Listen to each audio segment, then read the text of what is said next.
Our Jenny Claffey is with us. Jenny, good morning to you. How are you? Good, very well. Thanks for having me in here this morning. It's been a very interesting Wimbledon. None of the pre-tournament favourites from the women's perspective are still standing, with maybe the exception of Simone Halep, but I'm not sure if we expected her to perform as well as she's performing at the moment. So what the hell's going on? I know it's an interesting event here on the women's side, especially. Like, we all thought Swiatek was gonna take it home, after an amazing run this year, and then she just didn't put that to form in Wimbledon. It's kind of disappointing to see that, but I think Jabeur, we mentioned her last week about her potential, and she's still on course for that. Looking at Halep, I think that it could be a Halep Jabeur final that we'd be looking at on Saturday. Cornet hammered Swiatek and then got beaten herself. Yeah, I think Cornet really took it to Swiatek, and Swiatek was having a pretty off day when they were playing. She said herself that she was confused tactically against Cornet, because Cornet's a very tricky player. Right. She was just chipping the balls, like making it very difficult for Swiatek. Swiatek didn't get into a rhythm at all in that match. And then Cornet has been there before. She beat Serena Williams 8 years ago in the exact same centre court, right. same round. Yeah. So she's been there before. She knows how to play in those big arenas.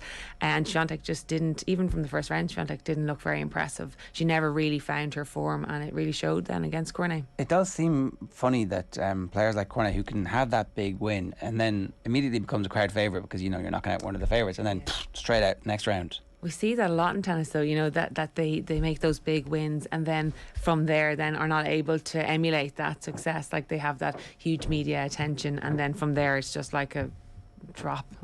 Yeah. Any reason for that? I think when you're not the favourite, so like if you're not one of the top players, like you haven't played at that level for that, you're not playing consistency at that level. You're not, like say looking at Cornet, she hasn't been, competing in the deeper end of the Grand Slam, so she's not that experienced at that level. So then, or else the toll of it physically, although she absolutely hammered Swiatek, so it couldn't have been that. Yeah. But she has a few injuries at the moment, Cornet as well. So you want to put it to that rather than her rising and falling because of nerves or etc. Is it partly to do with the fact that you then are thrust into the spotlight, and all of a sudden the expectation becomes so great that you carry this little bit of burden?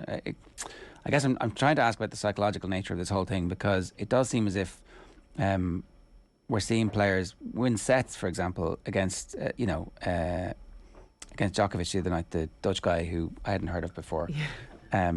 And McEnroe was making the point in commentary that we should beef up the money on the satellite tour if players can come and play like this, and then he collapsed the next two sets just after he'd won a set.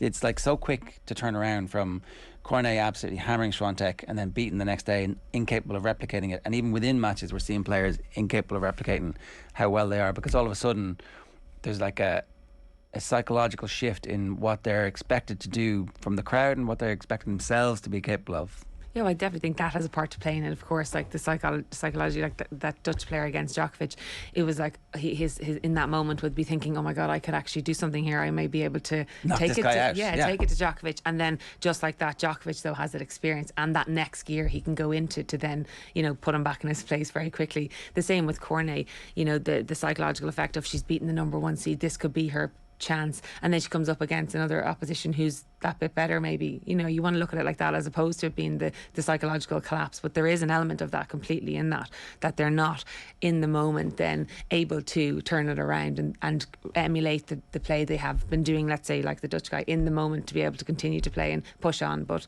yeah, I'd rather that they're being beaten by better players than suffering in the moment.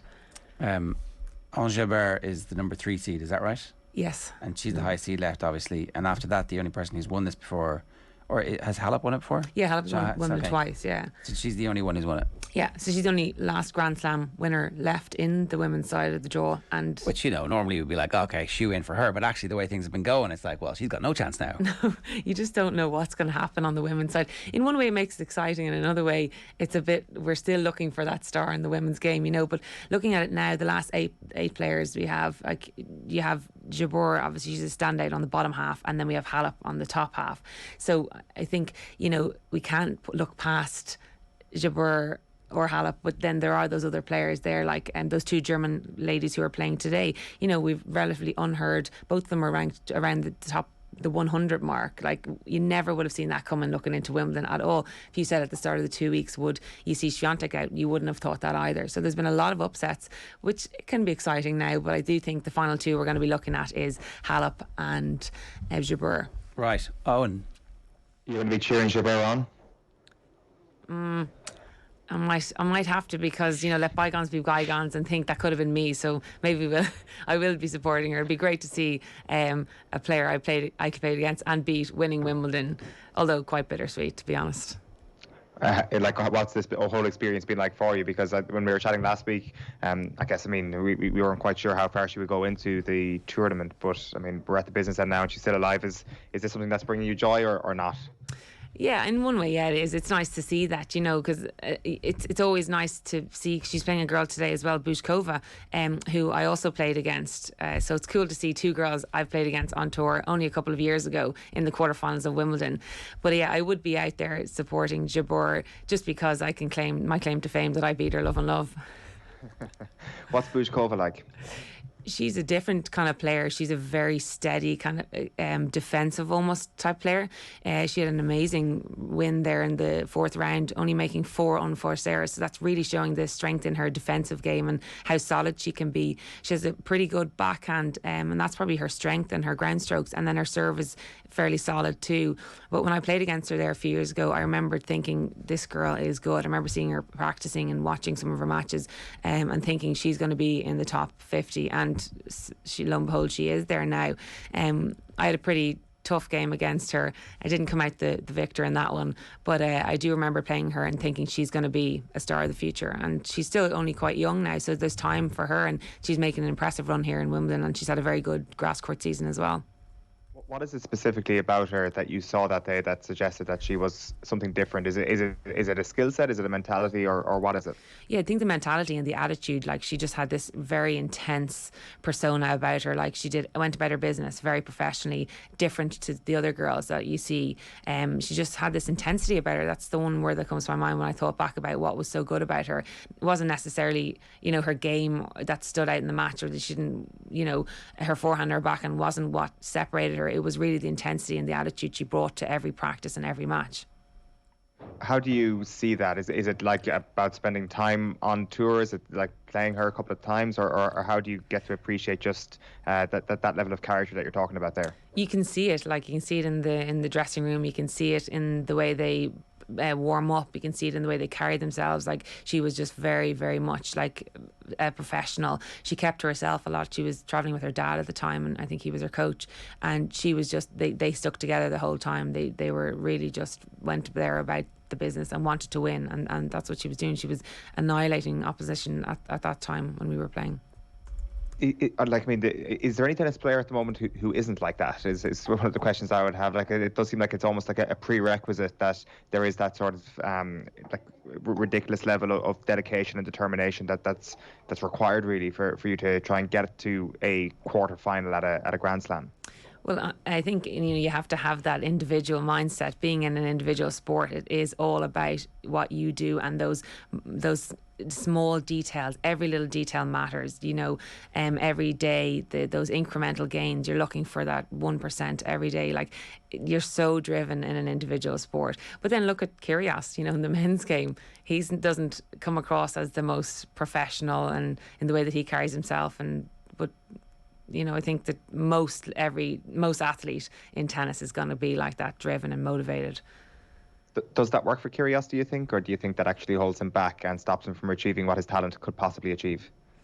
I think there's two sides to that. I think it serves him in one way, the way that he carries on, but then, you know, also I don't think that, you know, he hasn't got the success that he has potential to succeed, to get in his career. He hasn't got past quarter final in a Grand Slam, and we've been talking about him for like 7 or 8 years now, and he just hasn't quite succeeded in those big moments. But I think this could be a different year for Kyrgios, you know. But his attitude and behaviour, I mean, the game needs someone like him as well. Like, it can't all be the prim and proper Roger Federers. You know, it's nice to have a bit of a difference in the game. Can we go back? Go on. Yeah. I'm sorry, I was going to say that I love that. Like, I mean, were you kind of like tutting at Tsitsipas versus Kyrgios on Saturday, or were you like, give me more of this? Yeah, that was box office stuff, that match between Tsitsipas and Kyrgios, but also a little bit childish from the both of them.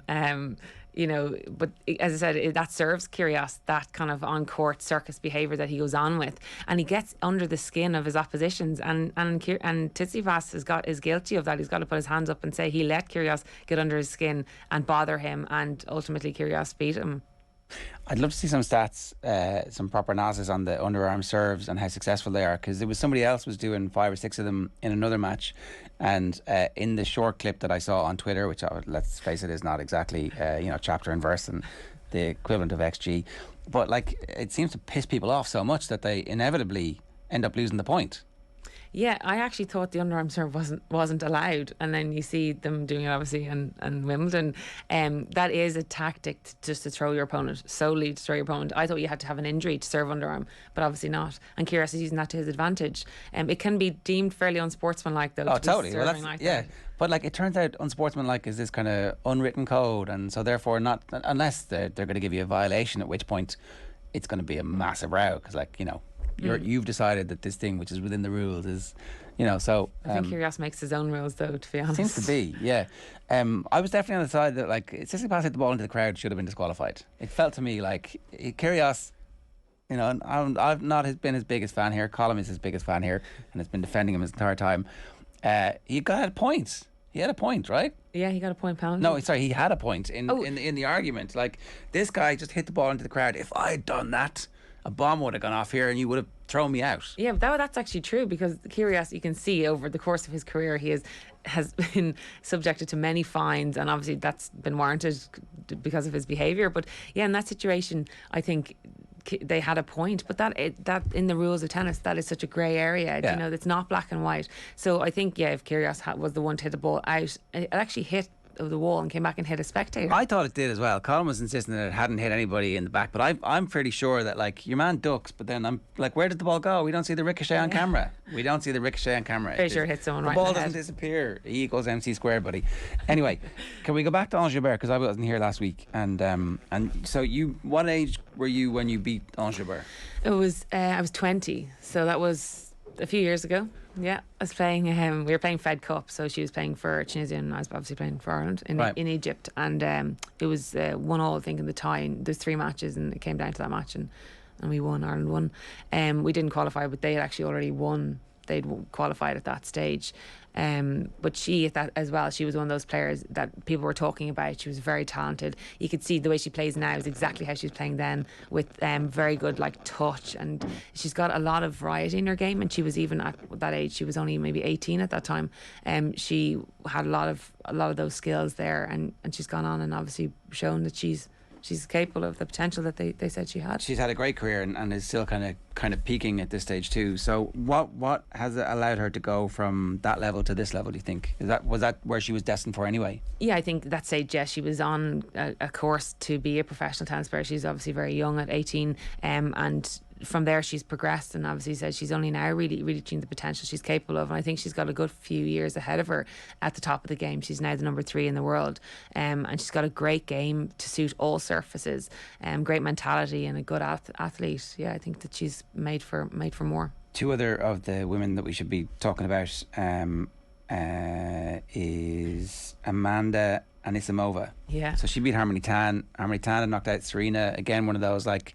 And Harmony Tan was going deep, and it felt like, ooh, this is going to be one of those things where we're, in the French Revolution, and then, no, sorry, we've had enough now of the French, thanks very much, all in one day. Yeah, like you were alluding to earlier, the fact that she, the players who have those big wins against Williams, and then I thought she would be knocked out in the next round, because, she was also unheard of, and, her ranking's quite high, and having beat Williams, then there's this huge media a spotlight on her, and then she's done quite well getting to the 4th round. But then Anisimova is a very tough opposition. She has a few years ago she was doing really well. She's ran deep in all of the Grand Slams this year. She's made it past the 4th round. Anisimova, she's a super solid, powerful player. As I said, a few years ago she was kind of reaching her peak. I thought she's only very young, but then her dad suddenly passed away, I think, and that kind of knocked her. I think she would have been one of the stars we've been talking about, like Andrea Andreescu as well. They were kind of similar these two girls, and she's getting back now on form. As said, this year she's showing consistency in the slam, so she's a threatening player as well. So she's up against Simona Halep, and that's maybe the greatest threat Simona Halep faces before the final.